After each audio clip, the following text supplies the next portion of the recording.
शुक्ला और आप देख रहे हैं स्टार न्यूज प्लस। तो आइए चलते हैं आज की कुछ बड़ी खबरों के साथ। तब तक बने रहें स्टार न्यूज प्लस पर मेरे साथ लगातार। खनन माफिया अवैध खनन कर काट रहे चांदी, प्रशासन मौन। जबड़ेरा थाना क्षेत्र के सुसाडा सोसायटी गांव के जंगलों में अवैध मिट्टी खनन का खेल थमने का नाम नहीं ले रहा। जहां एक और संबंधित अधिकारी अवैध खनन पर लगाम लगाने का दावा करते हैं, तो वहीं खनन माफिया बेरोक टोक धरती का सीना चीर कर चांदी काटने में मशगूल है। लखनौता पुलिस चौकी क्षेत्र में खनन माफिया अवैध तरीके से मिट्टी निकालकर पर्यावरण को भारी नुकसान पहुंचा रहे हैं। जहां एक और अवैध खनन से राज्य सरकार को राजस्व का नुकसान हो रहा है, तो वहीं स्थानीय किसान भी अवैध खनन को लेकर बेहद परेशान है।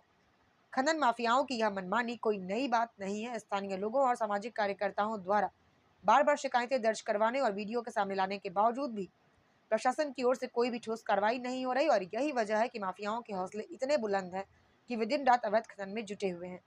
इस अवैध कारोबार से न केवल पर्यावरण को नुकसान पहुंच रहा है, बल्कि उपजाऊ जमीन भी बंजर हो रही है।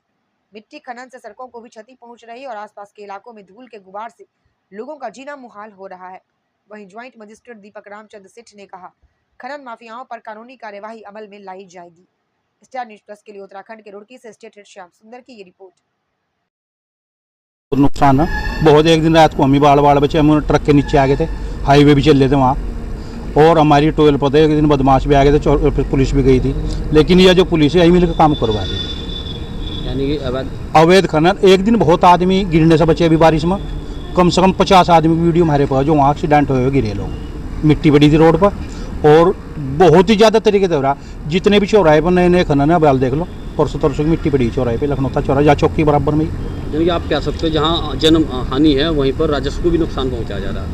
वो हमें अपना पता जी, हमें भी नुकसान है तो लोगों को भी नुकसान ही है। मेरे खेत के बराबर में भराव करा जा रहा है। मैं बार बार देख रहा हूँ, रात को हम बाहर से ट्रैक्टर, और वहीं पर मेरा बोरिंग है। मेरा बोरिंग में खनन माफियाओं ने तोड़ दिया, और जब मैंने उन्हें कहा भी बाइक से क्यों कर रहे हो, तो मुझे धमकाया उन्होंने।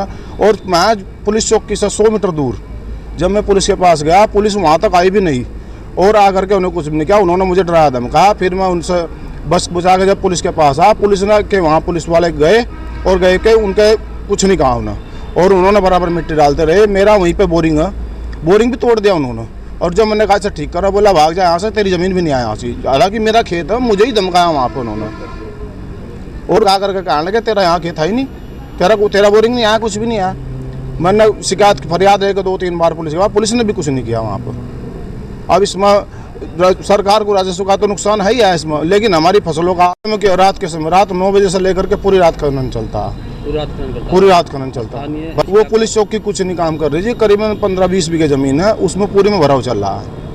मिट्टी कहाँ से आ रही है? मिट्टी वहीं पास से ही आ रही है। इसके एक पास गाँव पड़ता है सोसाइटी, वहाँ के जंगल से मिट्टी बता रहे हैं, वहाँ से आ रही है। यानी आप कह सकते हैं कि राजस्व को भी नुकसान, राजस्व को नुकसान, पूरा नुकसान है। राजस्व का तो जब चोरी करे तो राजस्व का तो पूरा नुकसान है, और आम जन को पूरी हानि हो रही है। इसके रास्ते खराब कर दिए, बिल्कुल जंगल के रास्ता खत्म कर दिए बरसात में, और ये लोग बस जब भी बाज नहीं आ रहे, और पुलिस इनके सपोर्ट में खड़ी हुई है। मुझे भी आपके माध्यम से ही पता चल रहा है, तो उसकी कार्रवाई करेंगे आप। तो आप इससे पहले तो पता नहीं मुझे, थोड़ी सी बड़ी कर दो सर, नहीं इसमें देवबंद रोड से जी मैं दिखवाता हूँ। दिखवाने के बाद ही उसको क्या था, कई निजी भूमि में कह रहा है कि नहर पे सड़क का किनारा है, तो मैं उसको दिखवा के उसके बाद कार्रवाई करेंगे। आपको फुटेज